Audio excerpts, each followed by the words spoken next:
Hi అండి, నమస్తే. Welcome back to house wife Sandhya. So ఇవాల్టి స్పెషల్ రాయలసీమ చిత్రాన్నము. ఎక్కువ మనం ఈ చిత్రాన్నాన్ని పులిహోర అంటూ ఉంటాము. మా సైడ్ అయితే ఎక్కువ చిత్రాన్నమే అంటారండి.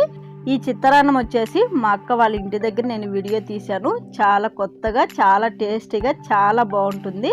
వీడియో పూర్తిగా చూస్తే కనుక మీకే అర్థమవుతుంది. తప్పకుండా మీరు కూడా ట్రై చేయండి. సో మరి లేట్ చేయకుండా ఈ రాయలసీమ చిత్రాన్నం ఎలా తయారు చేసుకుంటారు అనేది చూసేద్దాం రండి. చూడండి, ఇక్కడ మా అక్క వచ్చేసి కట్టెల పొయ్యి మీద అన్నం చేస్తుందండి. అన్నం ఎక్కువ కాబట్టి కట్టెల పొయ్యి మీద పెట్టింది. ఇంత అన్నం గ్యాస్ మీద కావాలంటే చాలా టైం పడుతుంది కదా. ఇలా కట్టెల పొయ్యి మీద అయితే తొందరగా కూడా అయిపోతుంది.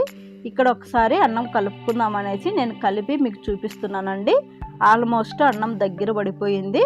ఏ వంట అయినా కూడా కట్టెల పొయ్యి మీద అయితే చాలా ఫాస్ట్గా మనకు రెడీ అయిపోతుందండి వంట. ఇలా అన్నం అంతా కలుపుకున్న తర్వాత ఇప్పుడు దీని మీద మూత పెట్టుకొని మంట తీసేయాలి. ఈ శాకానికి అన్నం రెడీ అయిపోతుందండి.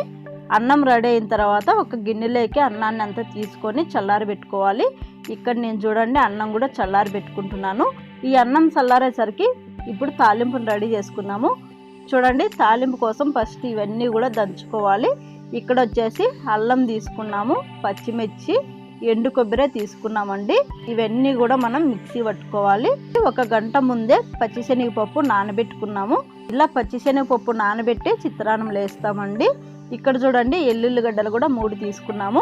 ఈ ఎల్లుల్లిగడ్డలు కూడా ఒలుచుకొని పచ్చిమిర్చిలో వేసుకొని మిక్సీ పట్టేసేయాలి. ఇక్కడ చూడండి మిక్సీ జార్ తీసుకొని ఈ మిక్సీ జార్లోకి 1/2 కప్పు పుట్నాల పప్పు తీసుకోవాలి. తర్వాత 1/2 కప్పు వేయించిన పల్లీలు కూడా తీసుకోవాలండి. ఈ వేయించిన పల్లీలు, పుట్నాల పప్పు వేసుకొని ఫైన్ పౌడర్ లాగా మిక్సీ పట్టుకోవాలి. చూడండి, ఇక్కడ మిక్సీ పట్టేది కూడా చూపిస్తున్నాను. ఇలా ఫైన్ పౌడర్ లాగా పల్లీలు, పుట్నాల పప్పు మిక్సీ పట్టుకున్న తర్వాత ఈ పౌడర్ని ఒక గిన్నెలోకి తీసుకొని ఇదే మిక్సీ జార్లోనే మనం తీసుకున్న అల్లం, వెల్లుల్లి, పచ్చిమిర్చి, కొబ్బరి అన్నీ కూడా మెత్తగా మిక్సీ పట్టుకోవాలి. ఈ విధంగా మెత్తగా మిక్సీ పట్టుకున్న తర్వాత ఈ కారం పక్కన ఉంచుకొని ఇప్పుడు స్టవ్ మీద కడాయి పెట్టుకొని ఈ కడాయిలోకి 1 కప్పు ఆయిల్ వేసుకోవాలి. చిత్రాన్నంలో మా సైడ్ కొంచెం ఆయిల్ ఎక్కువే వేస్తారండి.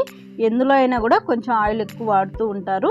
ఈ ఆయిల్ హీట్ అయిన తర్వాత ఇందులోకి తాలింపు దినుసులు, కరివేపాకు, ఎండుమిర్చి అన్నీ కూడా ఒకేసారి మా అక్క వేసేసింది. ఇవన్నీ వేసుకొని కలిసేలాగా కలుపుకొని కొద్దిసేపు వేయించుకోండి. ఇవి కొంచెం వేగిన తర్వాత ఇప్పుడు మనం నానబెట్టుకున్న పచ్చిశనగపప్పు కూడా వేసుకోవాలి. ఈ పచ్చిశనగపప్పు కూడా కొద్దిసేపు వేయించుకోవాలి. చూడండి, పచ్చిశనగపప్పు కొంచెం వేగిన తర్వాత ఇప్పుడు ఇందులోకి 3 స్పూన్ల పసుపు వేసుకోవాలి.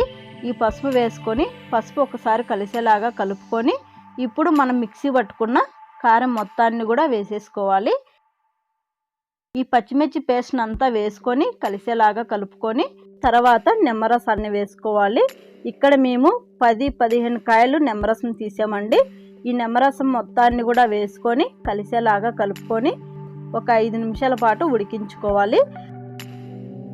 చూడండి, 5 నిమిషాల తర్వాత ఒకసారి ఈ విధంగా కలుపుకొని స్టవ్ ఆఫ్ చేసుకొని ఈ కడాయిని పక్కన దించుకోండి.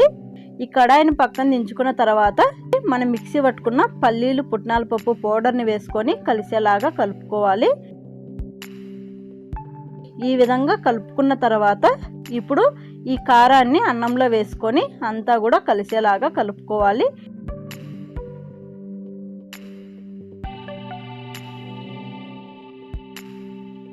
ఇక్కడ మేము 2 గిన్నెల్లోకి తీసుకున్నామండి అన్నము.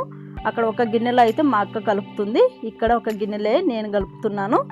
ఎక్కువ అన్నం కాబట్టి ఇట్లా సపరేట్ తీసుకొని ఇద్దరం కలుపుతున్నాము. చూడండి, అన్నం మొత్తాన్ని ఈ విధంగా బాగా కలిసేలాగా కలుపుకోవాలి. ఈ విధంగా కలుపుకున్న తర్వాత టేస్ట్ చూసుకొని మీకు ఉప్పు తక్కువ ఉంటే కొంచెం ఉప్పు వేసి కలుపుకోవచ్చు.